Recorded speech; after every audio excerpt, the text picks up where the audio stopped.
आप नीट के छात्र हैं, आपने नीट के एग्जाम दिए और लगातार रीअटेम्प्ट भी आपने करा।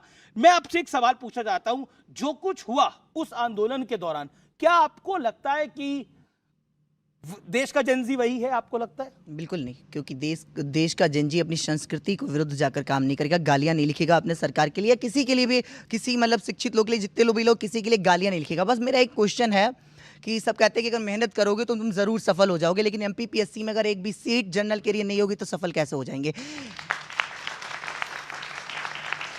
अगर एक किसान का बच्चा 565 नंबर, अपनी बात कर रहा हूं मैं, वैसे अपनी बात करता नहीं क्योंकि सबकी बात करने की ज्यादा सही रहता है, एक 565 नंबर लाके भी उसको सीट नहीं मिलेगी, और वहीं चिराग पासवान का लड़का अगर हो तो उसको 450 नंबर पे सीट क्यों मिलेगी? ये बताइए आप मुझे।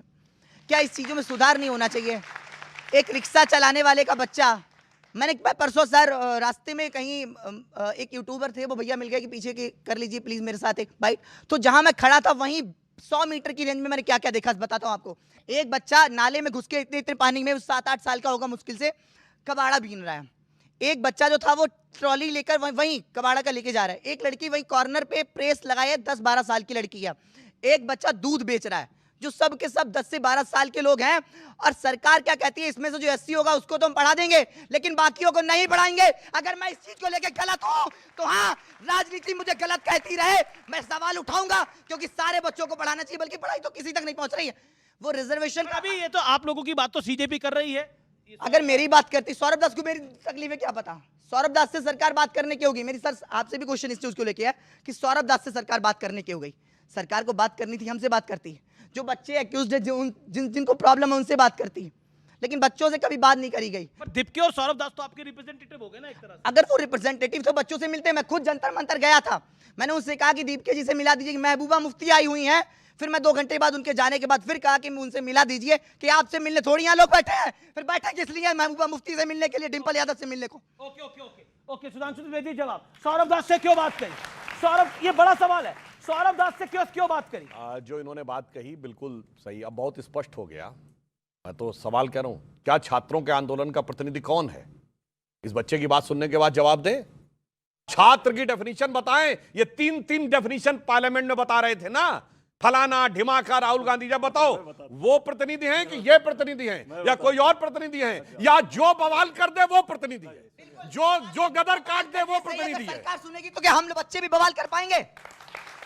बवाल करने से ही सरकारें सुनेंगी। अब लेकिन सुधांशु जी, आपको नहीं लग रहा कि आप कैच 22 में फंस गए? आप बुरी तरह से फंस गए हैं। इधर से भी आपको पड़ रही है और उधर से भी आपको पड़ रही है। ये आपके लिए मुश्किल और कठिन घड़ी है। उधर वालों की अपेक्षा हमी से, इधर वालों की अपेक्षा हमी से, इसलिए इनसे मिलने कोई नहीं जाता कि हमारा विषय संसद में उठाओ। प्रतिनिधि कौन है? बीजेपी छात्रों की प्रतिनिधि है अजय उपाध्याय। बीजेपी छात्रों की प्रतिनिधि है, हाँ या नहीं? ये तीसरा क्वेश्चन है। पहला क्वेश्चन विद्यार्थी ने कहा जंतर मंतर पर प्रदर्शन, बाकी जगह क्यों? किसान से लेकर के मजदूर तक आपने देखा, लाखों लोग किस तरह सड़कों पर ही रह गए, बॉर्डर पर ही, उन्हें जंतर मंतर भी नहीं जाने दिया गया।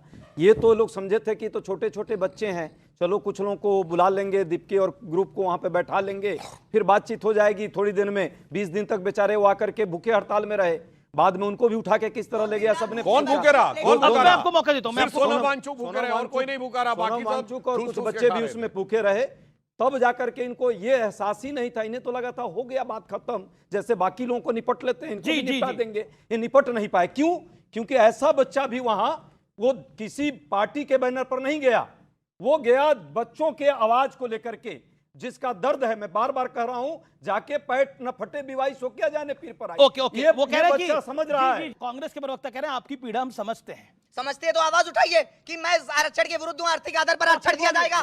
ये कहा आप कहिए कि मैं आरक्षण के विरुद्ध हूं, आर्थिक आधार पर। आपको राहुल गांधी जी पे भरोसा है? हाँ, मुझे सब पर भरोसा है, लेकिन साथ तो आए। राहुल गांधी जी इनका साथ देंगे? अरे भाई, राहुल गांधी जी विद्यार्थियों का साथ शुरू से दे रहे हैं, कोटा से लेकर देहरादून। बिल्कुल गलत, सिर्फ अपनी राजनीतिक रोटी सेक रहे। 2024 में राहुल गांधी जी हमसे बोले कि सलमान खुर्शीद को आपके लिए लॉयर कर देंगे, फिर कहां चले गए?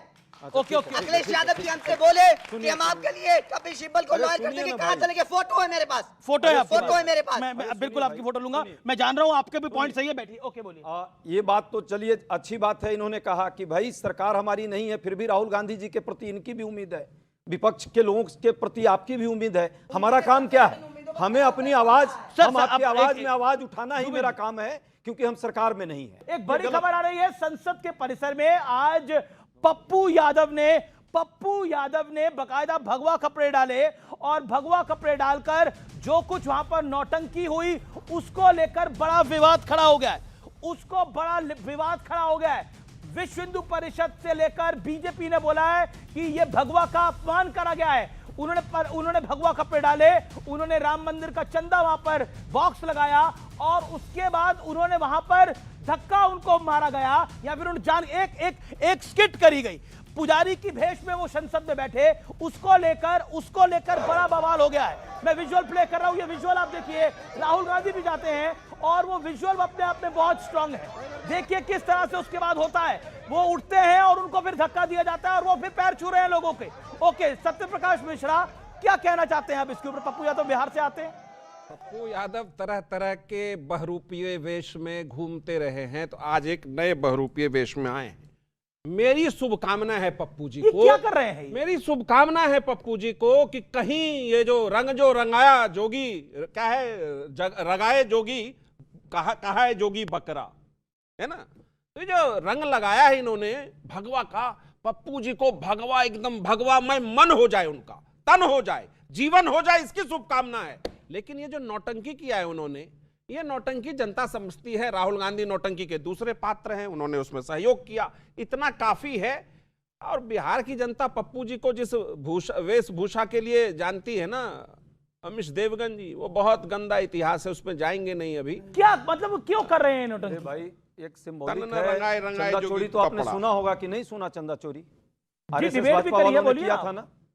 आरएसएस भाजपा वाले उसमें अभी भी नामजद हैं जो वहां पे थे ऑलरेडी। तो जब चंदा चोरी हुआ है तो उस पर इनकी अपनी एक भावना है, एक नहीं, इनको धक्के दिए जा रहे हैं, ये क्यों? प्रतीकात्मक तौर पे उन्होंने किया। नहीं, धक्के दिए जा रहे हैं जिन लोगों ने इनको। धक्के दिया उनसे पूछना चाहिए कि धक्के कौन नहीं, दे नहीं, रहे बस हैं। धक्का तो आप ही हालांकि के वो कांग्रेस के ही नेता हैं, सांसद हालांकि हैं। नहीं, वो अवधेश कुमार जी हैं, अवधेश जी अयोध्या के सांसद हैं। दलित नहीं, समाज पर से मेरा आते मानना है हैं, कि भगवा उनका का पैर ये छू लिया भगवा तो का आप लोगों को अपमान। इतना प्रॉब्लम क्यों? ओके, सुधांशु त्रिवेदी जवाब। एक सेकंड सुधांशु जी जवाब। समस्या क्या है कि संसद को नॉन सीरियस बनाने की प्रक्रिया सामान्य नहीं होती है, इट टेक्स टाइम। आप याद करिए, इसी संसद भवन के अंदर क्या हो चुका है। पहले इसी गेट के ऊपर जहां मकर द्वार के बाहर ये पप्पू यादव कर रहे थे, अभी पिछले साल की तो बात है, तृणमूल कांग्रेस के एक सांसद क्या कर रहे थे, उपराष्ट्रपति की मिमिक्री कर रहे थे और राहुल गांधी जी उनका वीडियो बना रहे थे। अब आइए उसके अंदर की पूरी बात सुनिए। डालकर बैठे तो स्किट हो रही है, पूरी बात तो सुनिए। ऐसे ही बढ़ते बढ़ते चीज आती, कोई बीमारी एकदम से झटके से नहीं आ जाती है, वायरस बहुत पहले से आने लगता है। याद करिए 1-1.5 साल पहले तृणमूल कांग्रेस के एक सांसद ई सिगरेट पीते हुए पिछली बेंच पे पकड़े गए थे, जिनके लिए विशेषाधिकार की बात आई थी।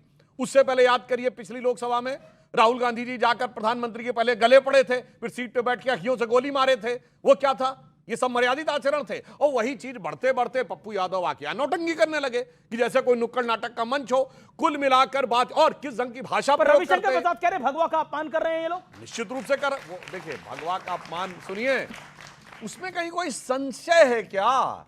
ये तो वो कॉन्फ्रेंस करते हैं, इरेडिकेशन ऑफ सनातन धर्म जी। हिंदू धर्म का समूल नाश। तो दूसरा कहता नहीं, हिंदू धर्म तो मलेरिया है, वायरस है, डेंगू है। तीसरा कहता नहीं, इसमें एक सोशल स्टिग्मा भी होना चाहिए, HIV है। और ये वो लोग हैं, जाके बच्चों से कहता हूं चेक करिए 2021 में दुनिया के बड़े बड़े इंस्टीट्यूट में कॉन्फ्रेंस हुई, डिसमेंटलिंग ग्लोबल हिंदुत्व। फिर 2022 में तमिलनाडु में शुरू हुई इरेडिकेशन ऑफ सनातन धर्म, और उसके बाद रामचरितमानस की प्रतियां फाड़नी शुरू हुई 2022 में। इनके यहां बिहार में कितने मंत्री थे जो एंटीसेंट बोले, वो तो जानते हैं अब क्या हो गया है। जब से गंगोत्री से गंगा सागर तक बंगाल में राष्ट्रवाद की गंगा बह गई है ना, तब से सब लोग तुलसी अपने राम को रीझ भजे चाहे खींच करने लगे। आज का विचार, 2 ही विकल्प मिलेंगे, या ईश्वर को छोड़ दो या ईश्वर पे छोड़ दो।